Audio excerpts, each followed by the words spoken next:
I can't.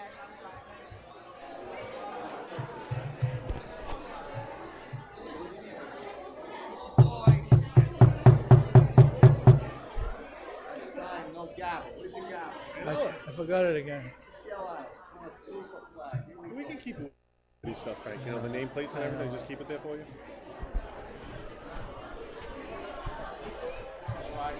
I'm going to call the meeting to order. Would you please stand for the Pledge of Allegiance?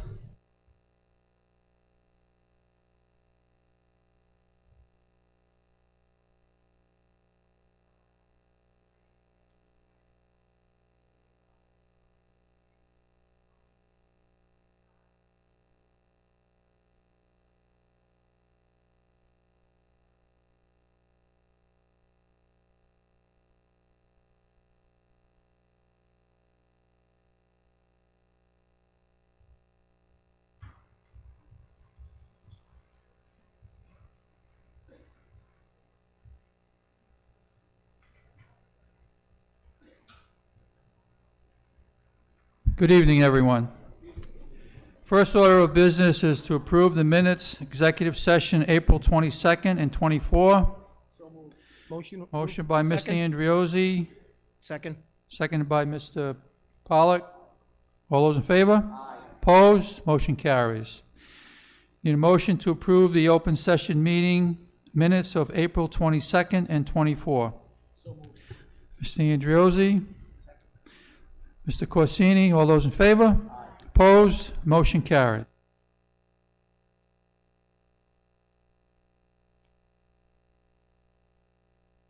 We have correspondence from the North Kingstown School Committee. Chair will entertain a motion. Motion to put on file, Place please. it on file, yep. I'll Motion by second that. Mr. Marciano, seconded by Mr. De Silva. All those in favor?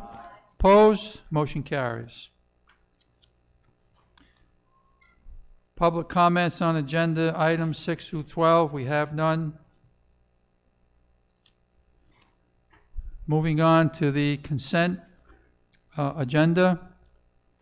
Motion that the consent agenda be passed as submitted. Second? Any questions on the consent agenda?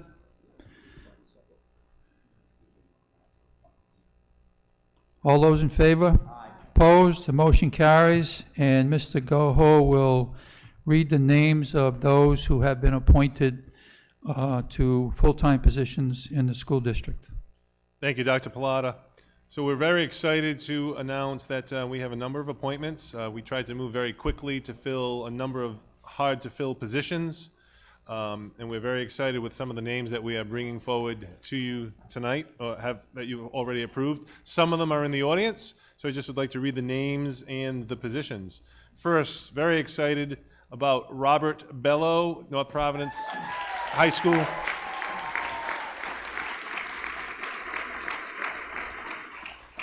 Mr. Bello is a coach in the town, graduate of North Providence High School, in the school system, resident of the town. He comes back to become a full-time PE and health teacher assigned to Greystone and Centerdale. So welcome home, Mr. Bello. We're very excited to have you. Are you here? He's there. Yep. Oh, there he is. Okay. Also, we had 2 vacant positions all year long that we could not find library media specialists, and we're very excited to announce tonight that we have hired 2 library media specialists, Deidre Carlino, who will be assigned to Greystone and Centerdale, as well as Susan Scanlon, who will be assigned to McGuire and Wayland. We also moved on secondary mathematics at North Providence High School. Very proud to announce Matthew Putnam, who did his practicum work at North Providence High School as the new math teacher at the high school. We also moved on secondary special education, another difficult position to fill. Very glad that we are appointing tonight Andrea Rowe and Jessica Mazo to those positions. We also moved on a math science position at Ritchie Middle School, another very difficult position to fill. Very happy to announce that Daniel Vieira will be has been appointed to that position. And a math interventionist at Birchwood and Ritchie, Kathleen Cullen, who also did her student teaching at North Providence High School. We've also appointed Don Emerson, who is retiring from the school district but will continue to coach girls basketball at Birchwood. And so if any of those appointees are in the audience, other than Mr. Bello, who got the biggest round of applause. Anybody else that I just mentioned, if you're here, please stand.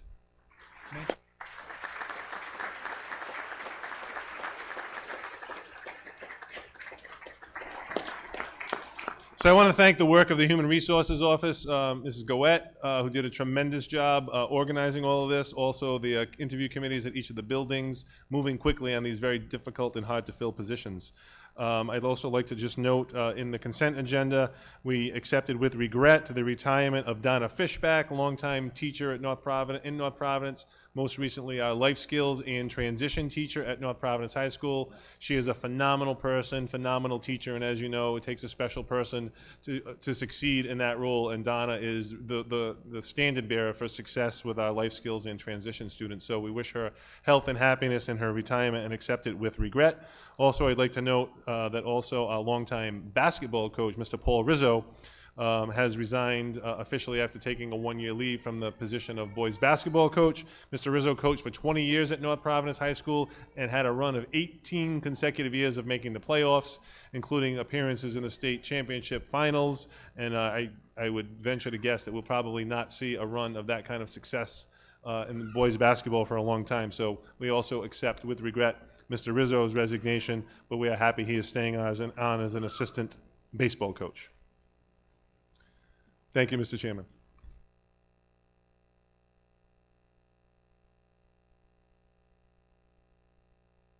Next item on the agenda is the superintendent's report. Mr. Goho. At this time, I would like to call up Bruce Butler, the principal of McGuire Elementary School, who will recognize the state and national contest winners from McGuire, and Mr. Butler will provide us with the background information.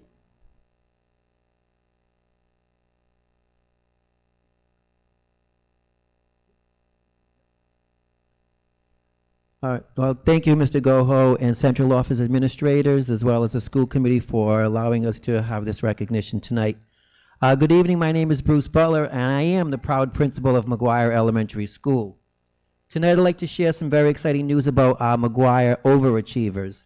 For 50 years, the National PTA's Reflections program has helped students explore their own thoughts, feelings, and ideas, develop artistic literacy, increase confidence, and find a love for learning that will help them become more successful in school and life. Each year, over 300,000 students in pre-K through grade 12 create original works of art in response to a student-selected theme. The theme for the 18-19 program was Heroes. Students submitted their completed works of arts in one of more of the available arts category: dance, film, literature, music, photography, and visual arts.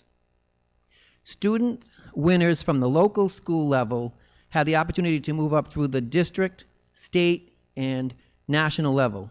National Reflection winners are celebrated annually at National PTA Convention in June. This year, McGuire School participated in the Reflections program, and we're quite proud of our student submissions. 3 of our students achieved state-level wins for their wonderful works of art. So, students, when I call your name, I want you to come up, and the school committee would like to present you with a citation. Lily Keever at grade 2 for her photography entry.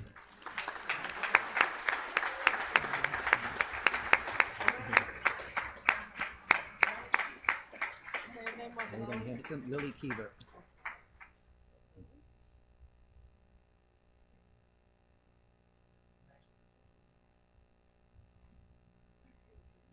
All right, stay right up here with me. You're gonna go right in front. No pressure. Go right in front. No. Yeah.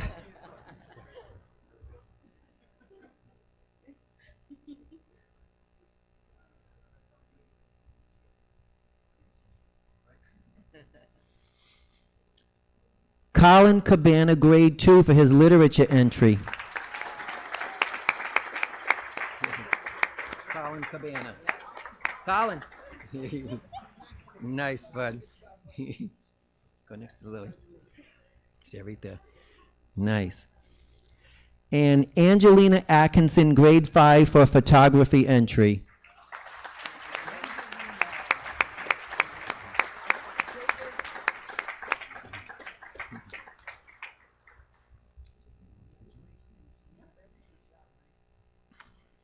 I stay right there next to Colin. One of our students achieved national level win for his work of art. Congratulations to Jeremiah Noel, grade 5, for his original music composition.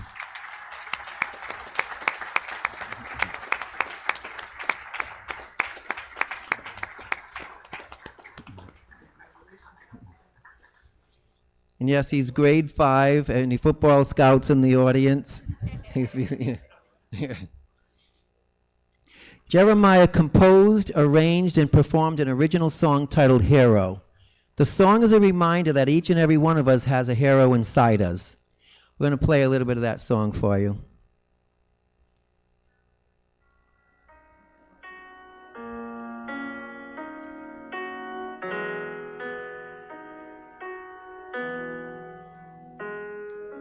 Life can be so hard, hit you by surprise, but you can't stay down, get up and fight.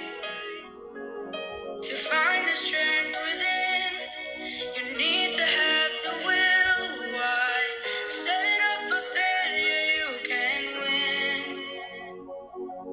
And if you fall again, climb the mountain, have some faith. Never give up, you will be okay. You'll be okay. 'Cause everyone is a hero deep inside their heart. Everyone is a champion, don't think otherwise. Everyone is a winner, you just have to believe that everyone is a hero. And that hero lives within. Don't give up, no. 'Cause the hero lives within. Don't give up, no. 'Cause the hero lives within. Don't give up, no. 'Cause the hero lives within. Don't give up, no. 'Cause the hero lives within. If you fall again. All right.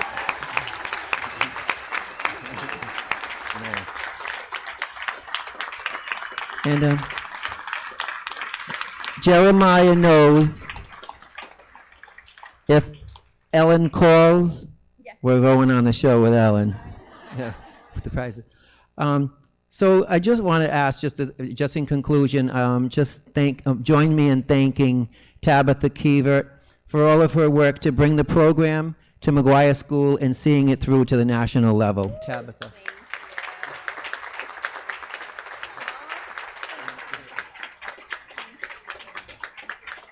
Congratulations, everyone. You can join your families.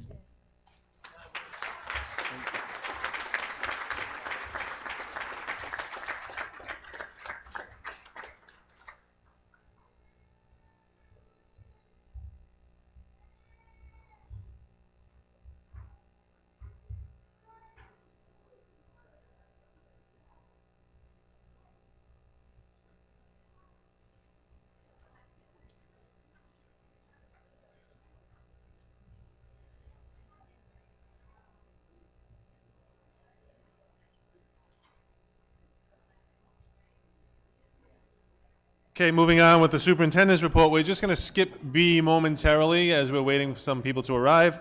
But we're going to move on to the Teacher of the Year Award. So first of all, I'd like to thank Assistant Superintendent Louise Seitzinger and her committee for the diligent work that they did to review all of the applicants. And at this time, I will call each of the school representatives to come on up. They will receive a citation from the chair of the school committee, Dr. Pilata, and then we will announce, once that is concluded, who the Teacher of the Year recipient is.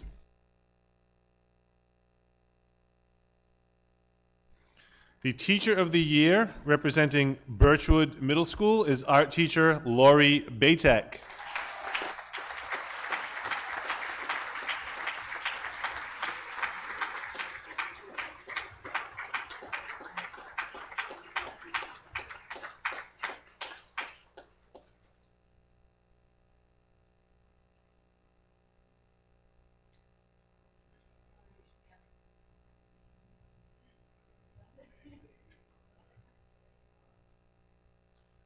From Centerdale Elementary School, 4th grade teacher, Marissa Catrone.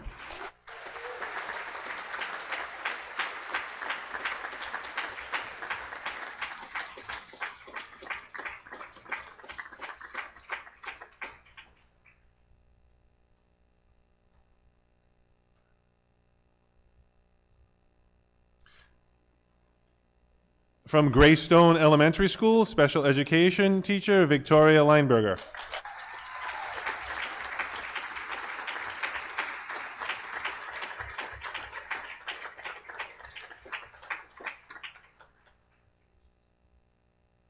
From Maryville Elementary School, special educator, Tonya Malloy.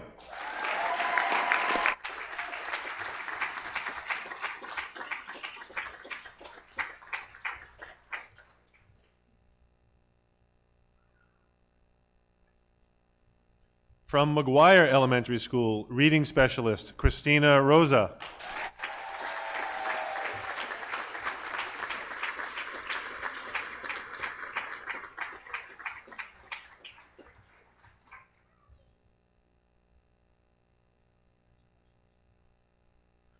From North Providence High School, social studies teacher, Taylor Rabbit.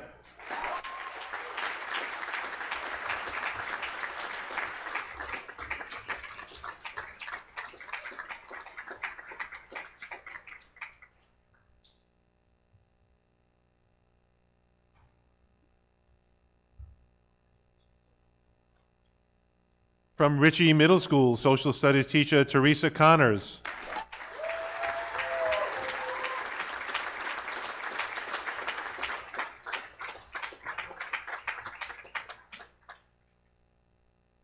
From Stephen Olney Elementary School, special educator, Michelle Sanchez.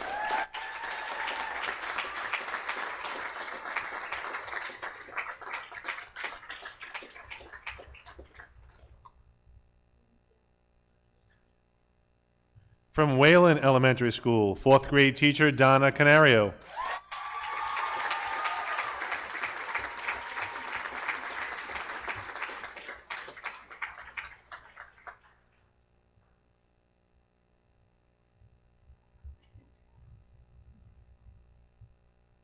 So we have 9 worthy recipients here representing the North Providence School District. And we've all been awaiting this almost as much as the finale of Game of Thrones. And announcing the 2019 North Providence School District Teacher of the Year, Theresa Connors.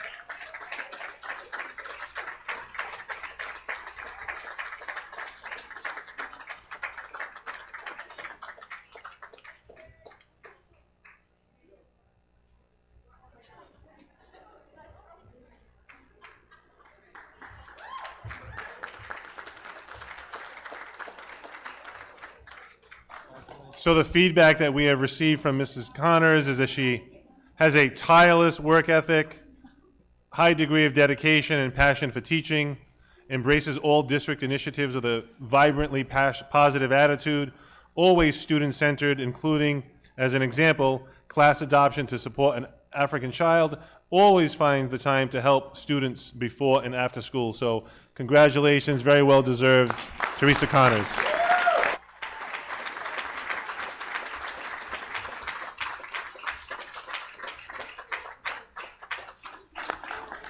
Congratulations again, and thank you to all of our recipients.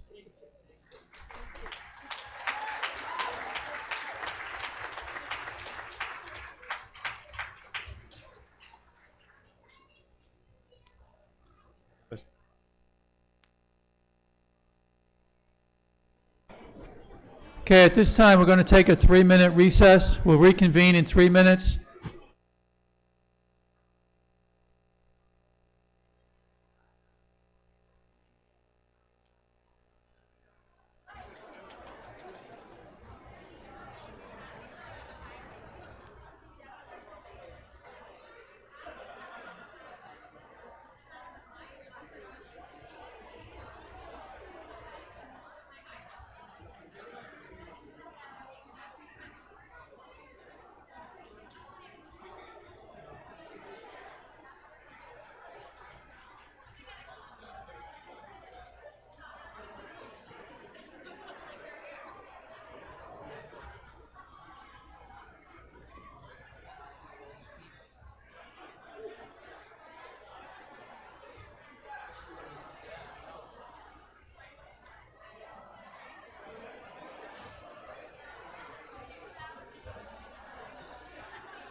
We're going to reconvene the meeting, and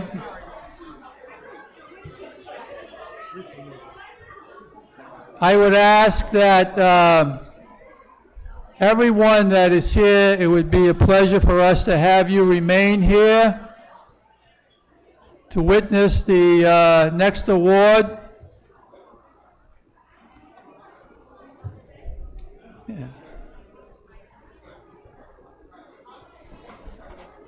Committee would greatly appreciate if you would remain for the next award.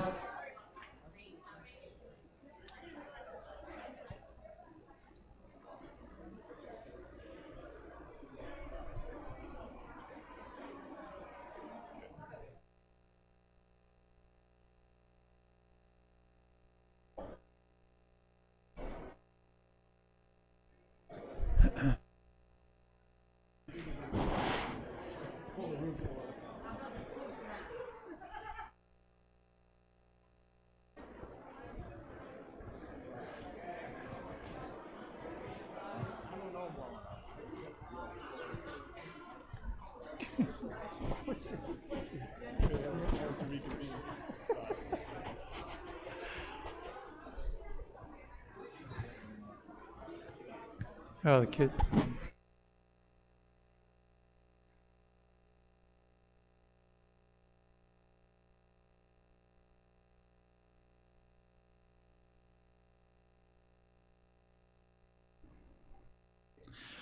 Thank you. This next award is a very special award. It involves a life-saving activity that took place. A heroic action by two of our employees who saved the life of another employee. We have congratulations from the governor. We also have congratulations from the mayor, and we have congratulations from the school committee. First, I'll call up Mayor Lombardi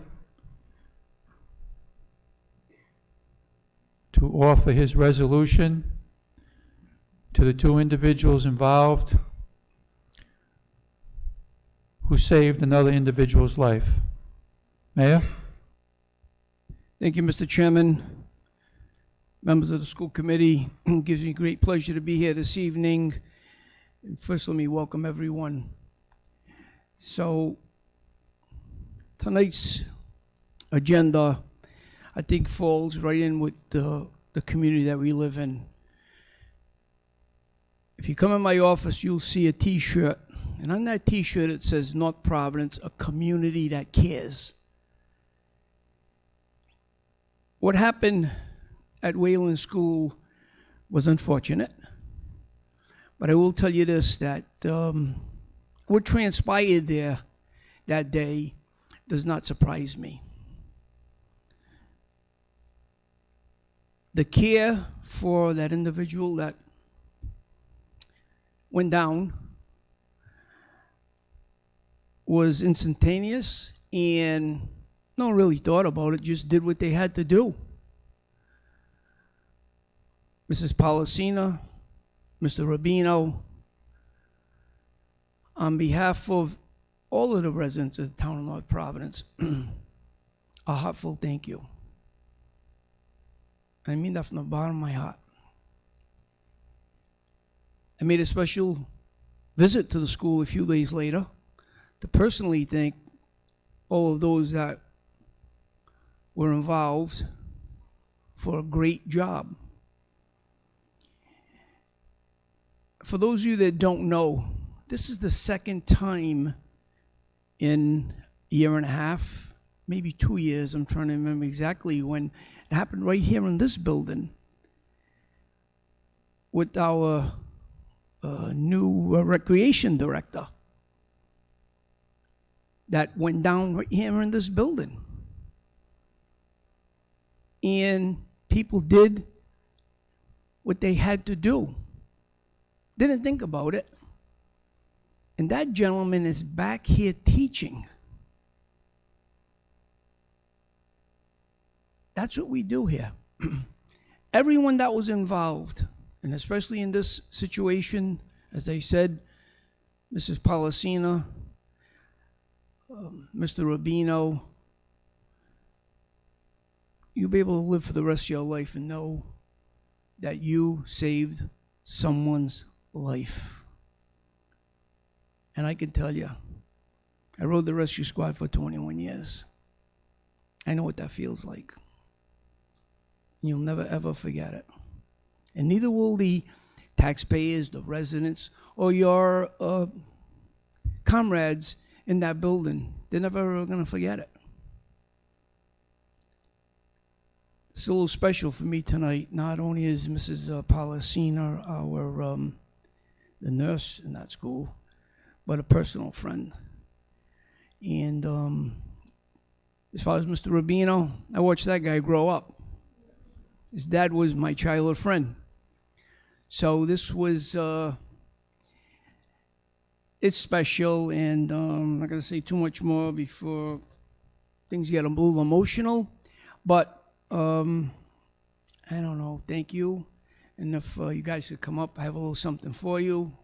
Lucy, Jerry.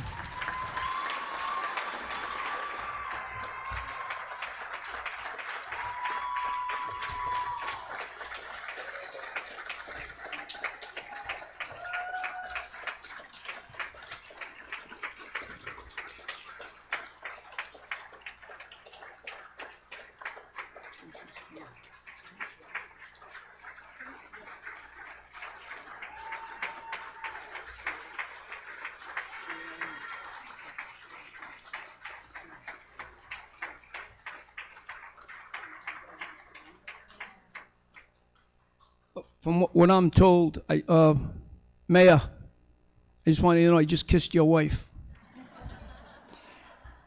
But, and what I'm told that day, that there was no commotion. You guys just did what you thought you needed to do. And it will always be much appreciated. Thank you very, very much. And thank you, Mr. Chairman.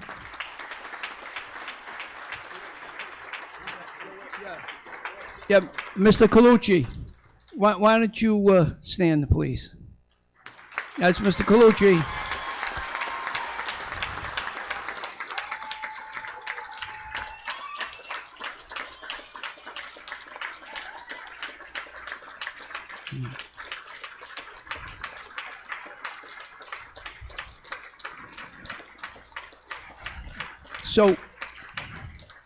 So, Mr. Colucci, we need for you to get 100% better, and then you need to come back and visit with us. And then we may be able to find a little something for you to do. Okay? Thank you very much.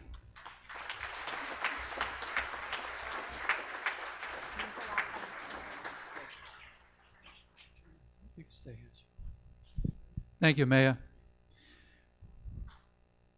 We also have 2 citations from the governor. I'm going to ask Lieutenant Governor McKee to come up here and present those.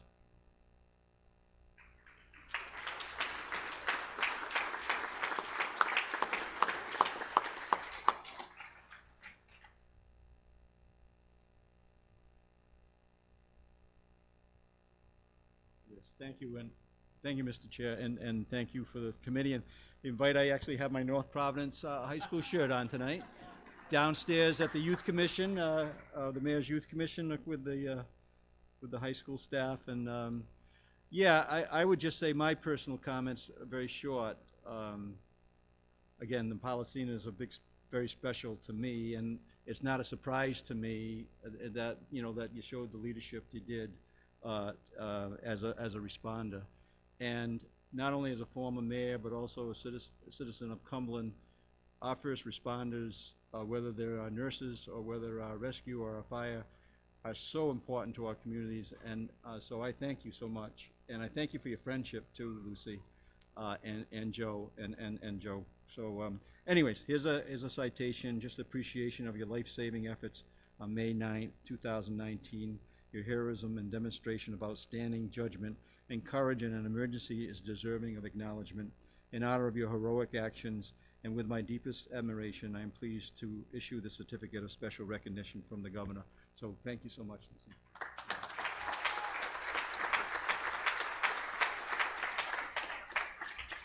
And Jerry, we have the same citation from the governor's office. I personally thank you. I think that knowing how important it is that we stick together as a community and we work together as a community, and we're as strong as the people who actually do our work. And thank you, and again, an appreciation of your life-saving efforts on May 9th, 2019 from Gina Raimondo. Thank you so much.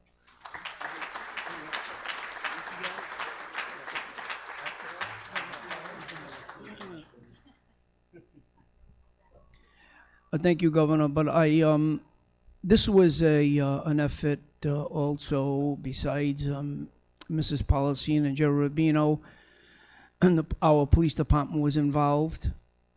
Our fire department was involved. So again, it was a collaborative effort on all of our employees in the town of North Providence. So again, a community that cares. Thank you very, very much.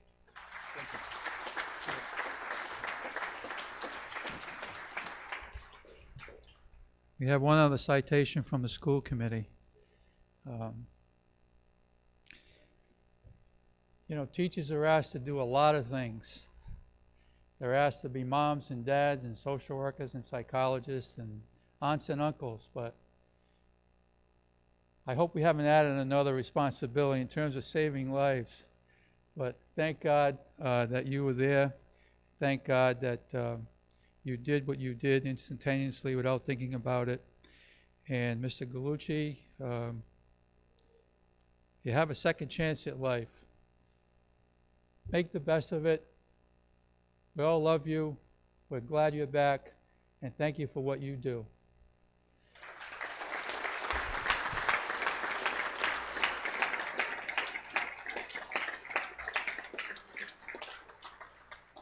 Citation from the North Providence School Committee hereby offers its sincerest congratulations to Gerald Rubino in recognition of his heroic life-saving effort. The entire membership extends its very best wishes on this memorable occasion and expresses the hope for continued success. Proposed this 22nd day of May, 2019. Congratulations.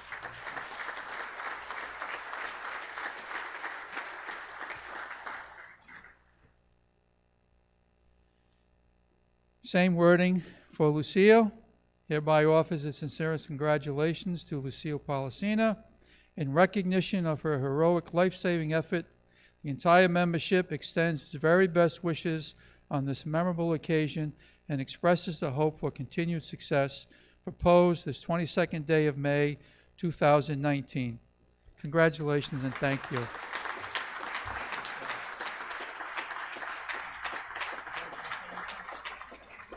I don't want to put you on the spot, but if you're welcome to say anything. No, but really, I appreciate everything. But again, it's just to see Mr. Colucci here tonight. We didn't need any awards. That's good enough for us. I mean, thank God he's okay, and I'm so glad he's well, and that's the main thing. So, thank you.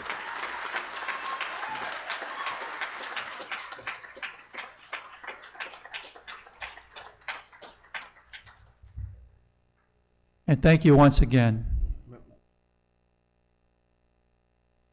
Before we conclude, I'd like to also recognize Principal Linda Murphy, who's here as well, but also Ms. Murphy and a member of the Colucci family who would like to just offer a few words of thanks.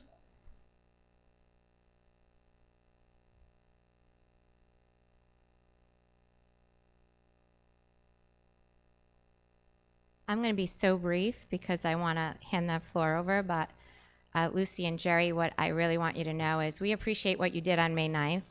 David and his family appreciate, but we want you to know that we appreciate you every single day for all you do to support our students, as well as my whole team, and Marissa, who actually, she was being generous. She wanted to make sure David had lunch that day, who found David. So thank you, Marissa.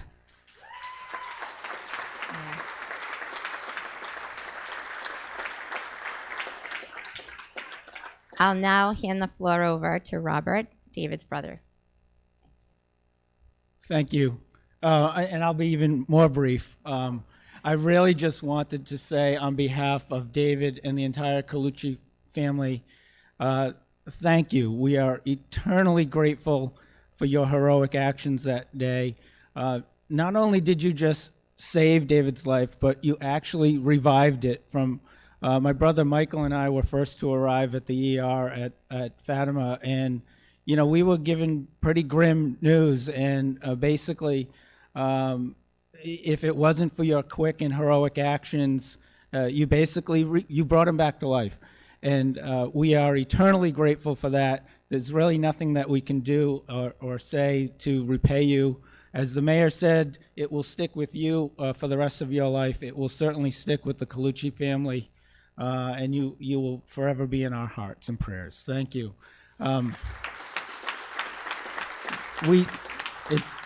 It's not signed by the governor, but we do have a few things for Mrs. Policina and Mr. Rubino. I happen to work at Colette, so we'll get you a nice weekend getaway up in New Hampshire at the Mount Washington Hotel.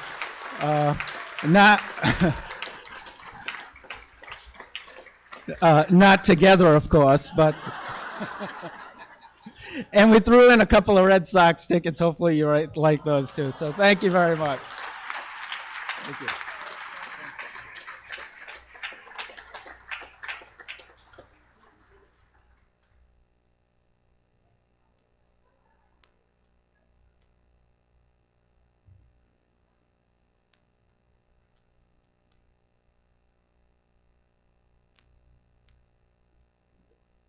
Okay, thank you. Next item on the agenda, I would like to call up North Providence High School teacher Lisa Leahy, and anyone else. I know she has Corrine Jelinas and Tina O'Brien with her as well. Believe it or not, the next NEASC accreditation for North Providence High School is really not that far away. The year 2023 is the next visit. However, the preparations for that visit, that decennial visit, begin far in advance of the actual visit. The self-study has to be written and completed 2 years in advance. And the standards themselves for accreditation have been updated and revised. And they've added a new concept, which we have begun working on and transitioning the high school to, so that when we have our self-study to commence and then the actual accreditation visit, we will be well positioned to continue the accreditation success that we have had. The new addition to the standards, as Mrs. Leahy will explain, is the concept called the vision of the graduate. So as I turn things over to Mrs. Leahy, she will fill you in on what this all means and how we've begun to prepare the high school to succeed with the next accreditation visit. Thank you, Mr. Goho. So in preparing for the next visit, and that actually should say 2023, that's my error, NEASC in the past number of years, the previous 2011 standards by which most schools have been following up to this point, included core values and beliefs for the foundation of student learning in the school. And then they've been moving forward toward assessment of a full graduate. So this is the point that we're at now. With the new 2020 standards, each school is going to be required to move forward from the mission, move forward from the core values and beliefs about learning, move forward from the graduation expectations into a vision of the graduate. And then from there, we move from that graduate profile, that green arrow, to an assessment system, moving forward from the school-based rubrics that we've been using for the past number of years, and then moving into taking those assessment practices and putting them into our curriculum, into our instructional practices, and making sure that we are preparing students for the world after high school. And this is more than just a high school initiative. This is something that's going to be spread K through 12. So this is just the starting point of where we hope the whole district will be going in the next 5 years or so. In order to create a vision of the graduate, they have asked schools to open their minds to the possibilities for what students can do. And there is a focus on transferable skills. So it is no longer specifically, can you write this particular type of analytical essay in English class? Can you recite this particular formula in math class? Do you know how to balance that particular equation in a science class? Now they're more conceptual skills, and we need to come up with criteria with which to measure them. This will include knowledge, but it will also include some of those harder to measure understandings and dispositions that a student will need no matter what career, no matter what branch of the military, no matter what field that they may enter after high school. And all of this, the vision of the graduate, needs to be fully embedded in everything that we do in the school. So we began this process in the beginning of this school year, looking at information offered to us by the NEASC group. And the faculty as a whole came together to identify 6 major components of what we think will make up a stellar North Providence graduate, and a North Providence high school graduate at that. So I'm going to call up Corinne Gelinas, who's going to explain to you how we went and put into a graphic what we've chosen, and then we will have our unveiling of that. Shorter than you are. So once we came up with our 6 terms that we wanted to use for the vision of the graduate here at North Providence, I went to my graphic arts students and asked them to create logos. We ended up having 15 incredible logos to select from. We then found the top 2 that we could not decide between, and we actually merged them together, and we created this beautiful graphic. It was created by 2 of our 10th graders, and one is here tonight, so I would like her to stand up, and while we unveil, Daylin Carnahan, she was the creator of this beautiful logo, as well as Jiki Liu. They're both in the class of 2020, and they worked really, really hard on this, and I give them lots of thanks and congratulations on your incredible work.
So then we have a few next steps, and I'll just take another minute or 2 here.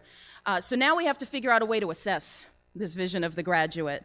And so what we're going to be doing over the next 2 years or so in preparation for NEASC's collaborative conference visit, which will happen before our self-study, we're going to be looking into how we can measure these various mindsets within our students and within our faculty. So we're going to be looking at the reasoning mindset, the discovery mindset, a growth mindset, and a team mindset, all of which pair very well with the 6 indicators that we've chosen for our vision of the graduate. And so this is a sample of the kind of rubrics that we're hoping to put into action, focusing on I can statements that the students will clearly be able to understand and apply to their own learning, and something that will be easily transferable K to 12. So with a reasoning mindset, the things that they can do to think critically, I can apply, I can analyze, I can synthesize, I can evaluate, and I can create, with smaller indicators for each of those. We then have the discovery mindset, which focuses on an inquiry process. I can question, I can hypothesize, I can collect data, I can use evidence, I can synthesize, I can conclude. The growth mindset, focusing on accessing agency and student voice and choice. I can revise, I can take risks, I can reflect, and I can access my agency, time management, SMART goals, responsibility. And then finally, a team mindset, which focuses on collaboration. I can lead, I can collaborate, I can network, I can adapt, and I can communicate powerfully. And then I'm going to call up Christina O'Brien for a quick couple of comments about this idea of the I can statement.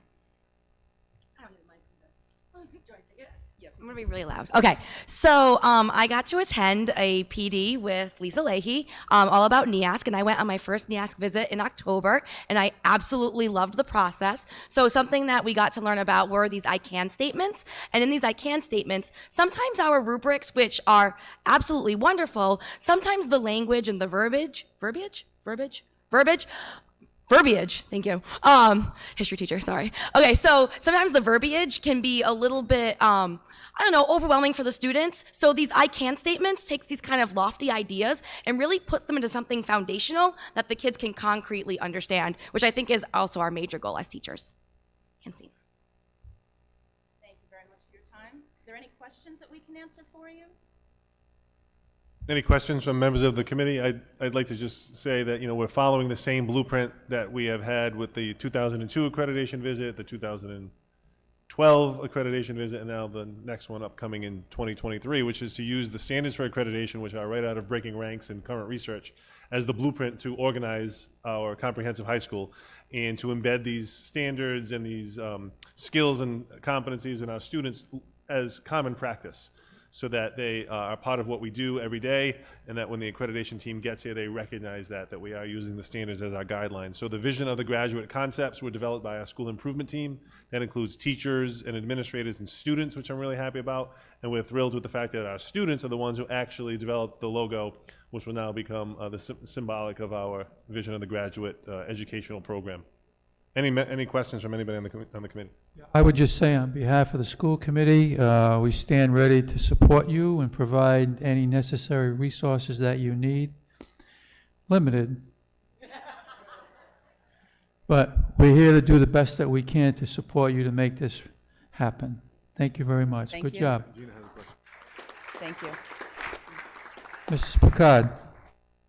So I love that you said this is a K through 12 initiative and beyond, because that is the point. And I think that's excellent, because I think that's the correct direction to move in, as our responsibility is to ensure that you all have what you need to create that.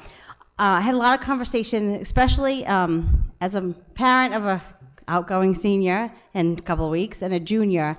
Lots of conversations with lots of family members about expectations, not just about graduation or how to get into high school and what all the credits mean, but also about the next steps. So I just wanted to be thinking about, and I'm sure you all already have, how we are informing parents beyond just the Skyward email, but the sessions, and not just about this work, but how this will change or look different in the classroom. And as a parent, I think a lot of the questions I get asked is often, how do they access things like scholarship opportunities? Because even this, we had senior night, scholarship night, senior awards night, and a lot of parents said to me, "How does that work?" Because they're not, they don't have seniors yet. But I think sometimes we believe that our kids sometimes tell us every single thing that happens, but we're not making direct connections with families. And I think that's about communication, and we have to do a better job. We have lots of opportunities for that, but I was thinking back to sessions, and I couldn't remember any specific sessions that really brought parents in around workshops that focused on things like how this work would relate back to a classroom and what that would look like. So when I have an I can statement and we see things like evidence, a parent to say, what's that specific evidence if I have a child with an IEP, if I have a child who is an English language multilingual learner, if I have a child who's advanced, if I have a child who's on level, so they can make more direct connections. So I'd love to see more opportunities for workshops for families that encourage participation, so they can be free to ask questions in both, not just formal settings, but informal setting, and that we can have conversations, especially now that SAT is a high stakes test that wasn't necessarily the case unless you were going to college, and really understanding, well, what does that look like if my child didn't get the score they thought they were going to get? What does that mean for a senior year? What does that mean for taking that again? And how do our guidance counselors work with our kids? What is the purpose of lit skills classes and business skills classes and senior skill classes? Because they have them, they know their kids have them, but they're not necessarily sure the connections of how you all are doing such great work. And I can explain it, but then I realize I'm explaining it to smaller pockets, and it's probably a bigger question for many. So I want to thank you for all the work that you do. I think it's a great foundation, and I'm excited because I know we have some fabulous work already happening at the high school. I think this will just push us further ahead. So thank you. If I wanted to add to that, because I think that is absolutely a major component of what high schools are doing. And with the new revision of the standards, what was once considered a kind of checklist, okay, phew, if we're done with this 10-year process, we can put this on the shelf for a while. The new standards are focusing on a cyclical school improvement process. And one of the major components of school support for learning has always been communicating with parents and making sure that the parents are partners in student education, making sure the community are partners in education.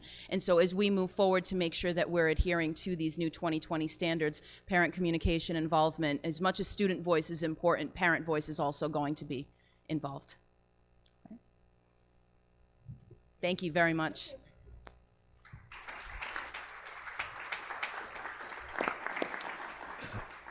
Thank you. Moving on to the next item, just a brief update on redistricting as far as the staffing component.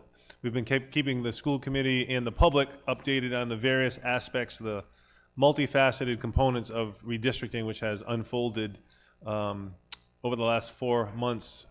The last leg of it was staffing, or is staffing, and as you saw in your packet this evening, under the transfer section, we had 59 positions that were impacted by the redistricting, the closing of Maryville Elementary School, and then the reorganization of the entire staff due to the positions that had to become open at the new school.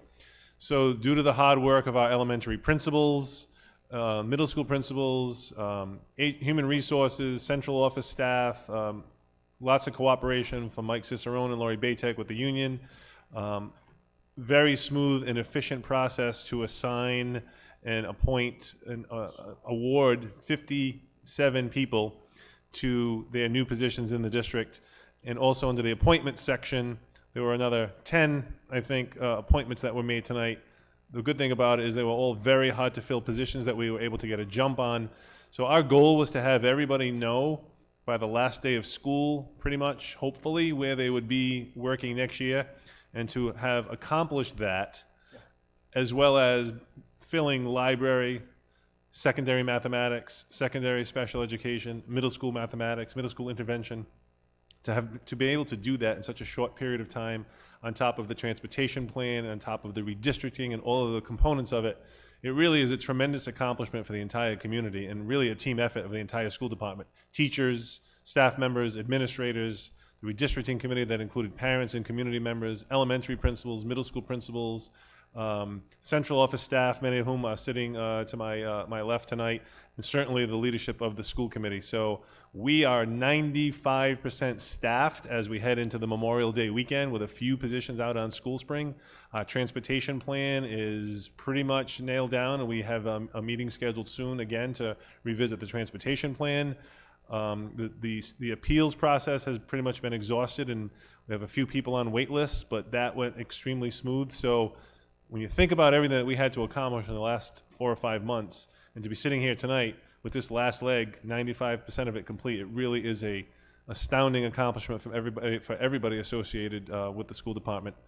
And I just wanted to thank everybody and assure the committee that we have all the I's dotted and T's crossed, and we are heading into Memorial Day weekend, hopefully with some nice weather, but everybody knowing where they're going to be teaching next year and where all the kids know they're going to be attending school next year. And I can't thank all of the employees enough for their hard work and dedication, but also the tremendous support and leadership provided by the 7 members of the school committee that I sit next to tonight. So thank you.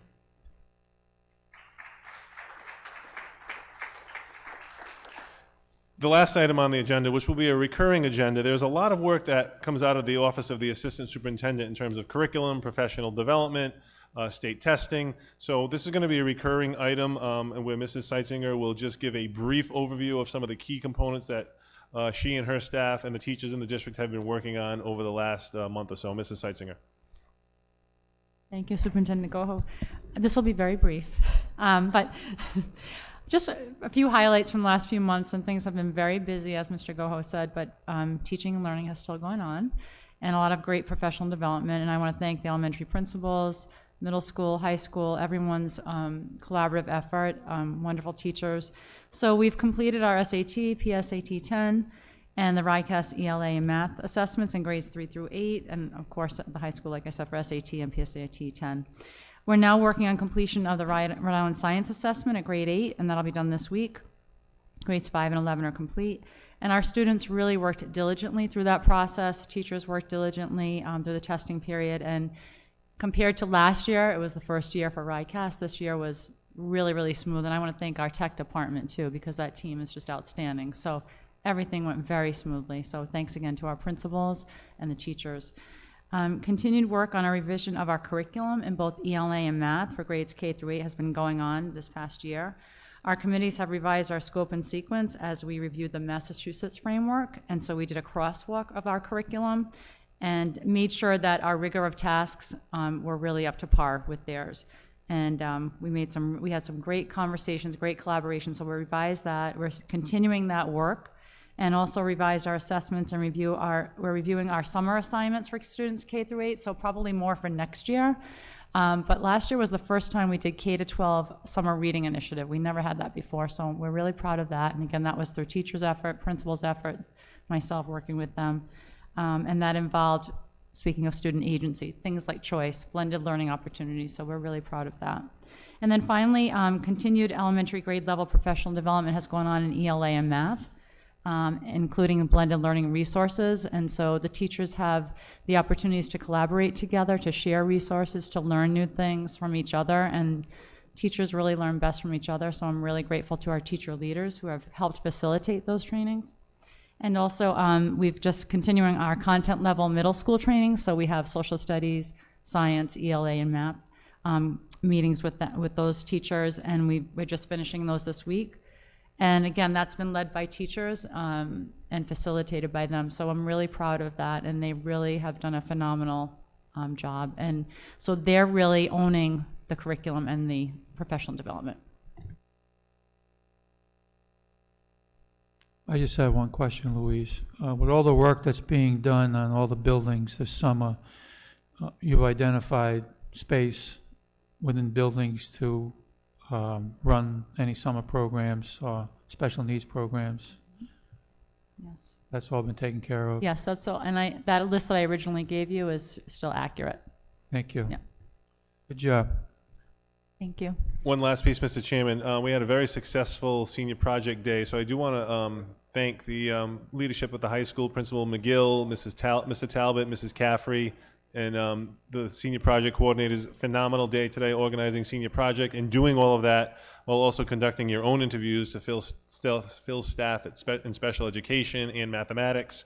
So a lot of good work has been going on at the high school, so I want to thank you for that, and also inform the committee that on Thursday the 30th, the new commissioner is coming to North Providence High School along with RIDE and many members of the business community to spotlight and showcase the P-TECH program. So that's taking place Thursday the 30th at 10 a.m. here at North Providence High School.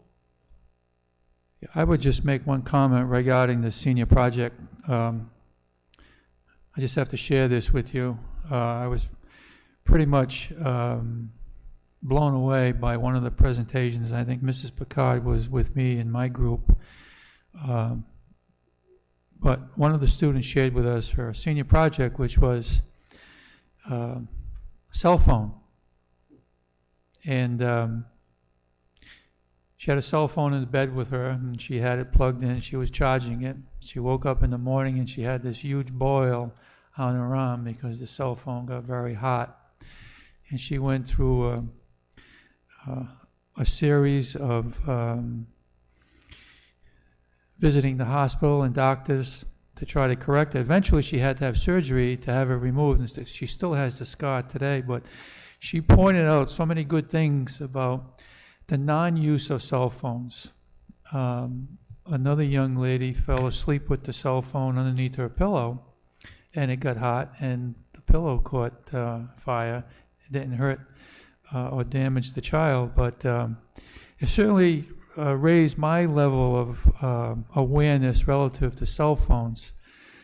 So those of you that have children or grandchildren, get the word out to them. Be very careful with the use of cell phones, particularly when you're charging them at night and kids are in bed. They could be very dangerous. And I thought that was an excellent presentation, Mrs. Picard. I'm sure you felt the same way. And I was just blown away by that presentation, given the fact that 99.9% of the kids have cell phones today, and the dangers that are associated with them. And we tend not to think of the danger. We only tend to think of how good cell phones are good for us, but there's a danger embedded in cell phones also. But congratulations to that student who made that presentation today. Just to reiterate, I have to say I've been doing this, I think, for 13 years now, senior projects, and every year I say, I don't know if I could be more impressed, but every year I am, and every year I hear different topics. But I think the thread across all the projects, all 5 that I judged today, was about self-reflection. And I thought that was inspiring and motivating because the students really did more than just a research project. And it was clear that they were inspired and motivated by topics that connected with them deeply. We had musical therapy, where our first young lady was visiting nursing homes and impacting her own music with others, and had a mentor that supported that work. We had Victoria, who talked about her, actually Victoria was on Channel 10, so you could see her live at Hasbro Hospital.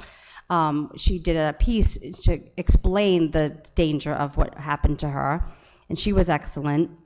We had tea time with Tina, which I thought was fabulous, and she not only talked about how this related back to her own culture at home, but how the sense of calming in a world that's so fast-paced that we forget sometimes to slow down even for a couple of minutes. We heard Alex talk about community service and giving back, and that these opportunities are so quick and accessible to all of our kids, especially now online, and all of that he not only gave to the community, but got from doing that work and the connections he's made. And I think, and we also had Mariama with technology, and we heard about technology not just taking over jobs, but making sure that they knew it was actually increasing jobs. But what I thought about as all 5 presented was how articulate and impressive they were, not because they knew what to say and that they gained a lot of knowledge, but because they were reflecting back on how that impacted who they were and what they would become. And they were realizing that their journey of life, while it was just beginning, that they already were making impacts in the world. And I thought that was amazing. And I've seen them go from trifold boards to what we have today. And I just think, even when we hear all kinds of the bad news about education, and that doesn't happen without educators who are dedicated to our kids. It doesn't happen without parents and community members who come together. The number of community members that came here today to do that judging speaks volumes about our community. So I was proud to be a member of North Providence High School. Once a Cougar, always a Cougar. but also more proud that everybody gets to witness, just for a minute, the glimpse of excellence that we have here at North Providence, and that happens K through 12. So I want to thank all the educators, and I want to thank all the administrators that make that happen every single day. Thank you.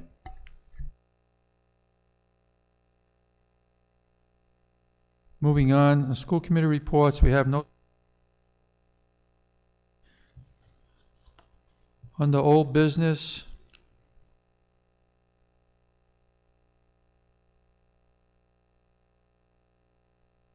have no old business on the. Does anyone have any comments, additions, or deletions regarding the credit card use policy, which is a second reading? I haven't received any feedback, but there is a last read, which will be a final vote. We will be voting on the policy at our June meeting. Just so if you do have any feedback, please make sure I have that at least 2 weeks before the June session. And, which is the 19th. Thank you, Mr. De Silva. He has his pocket calculator, calendar. We moved it up last year. Yeah, we did. We moved it up. And actually, I think it's because I'm away. Thank you. And just a note on the credit card use policy, while that's wrapping up, we'll need to be thinking about one thing was the travel policy. We don't have a policy when our educators go to attend conferences and things to visit that help, and they may be using their own credit cards, but what we would expect on travel and when they hit receipts and what should be on it, what that looks like. So I've been taking note of that, but I'll talk with Mr. De Silva and Mr. Andriozzi for a subcommittee, because we have a lot of finance, and I know, Ron, once the budget is a little calmer and finalized, we can bring you in on even more around the student activity fund work.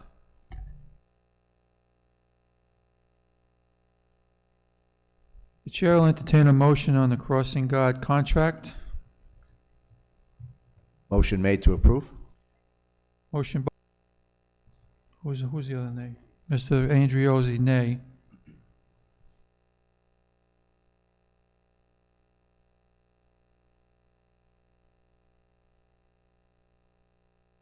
Use of property, chair will entertain a motion. Motion to approve the request for use of property. Motion by Mr. De Silva, seconded by Mr. Marciano. Any questions? Hearing none, all those in favor? Aye. Opposed? Motion carries. Moving on to the approval of bills. Mr. Chairman, Mr. Andriozzi. I just have a question for Ron, if I may. Looking over the bills, I noticed in the far right column, it says held. I've never seen that there before.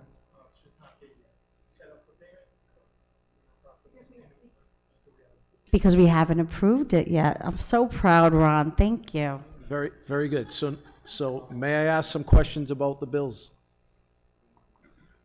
Thank you. So the first question would be regarding the amount that we spent on Smithfield Plumbing. Just curious, did we have a problem in any of the schools?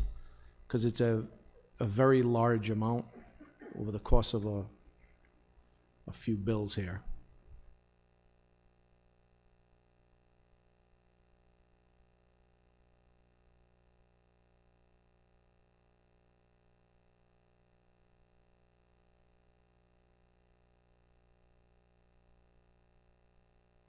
I'd just like to know if there was an issue at a school that, because it totals a little less than $10,000. I'm just curious if there was an issue at the school, or a school, or multiple schools.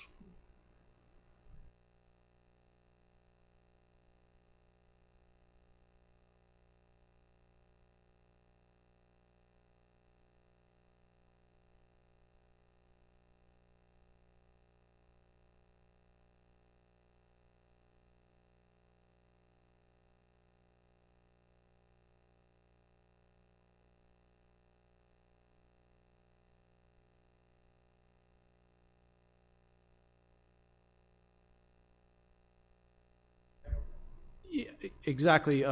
My understanding is that we have on staff a heating, air conditioning, and ventilation gentleman, and I'm just curious as to why we spent $10,000 at Smithfield Plumbing, because obviously if I'm gonna look at these bills, I'm gonna assume it's for supplies.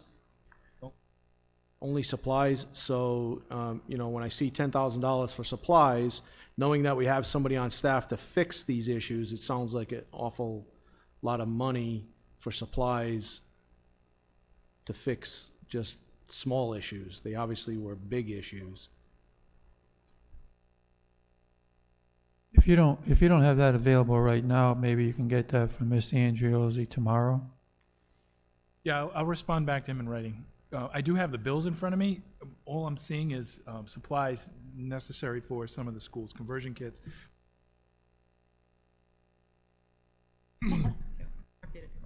So, Mr. Fraioli is here right now. I was just wondering if he can enlighten us on what they may have been.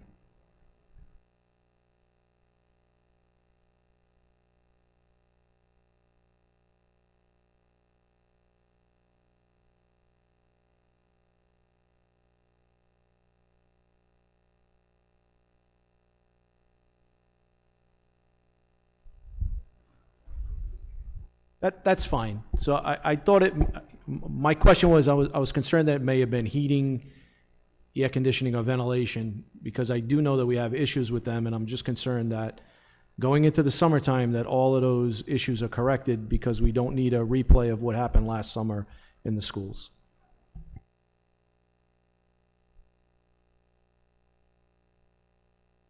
To the tune of $400,000.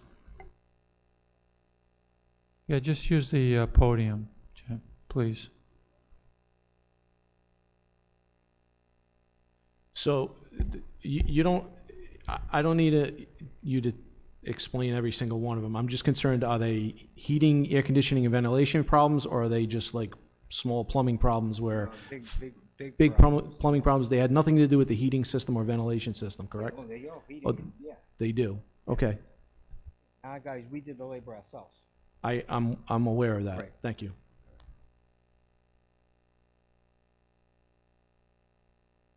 Can I just ask, you said there were big issues. Are they all rectified? Okay. And so we won't have any issues for the summer? Okay.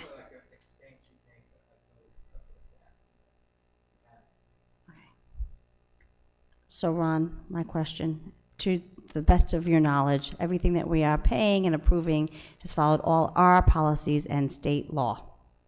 That's correct. Motion made to approve the bills as submitted.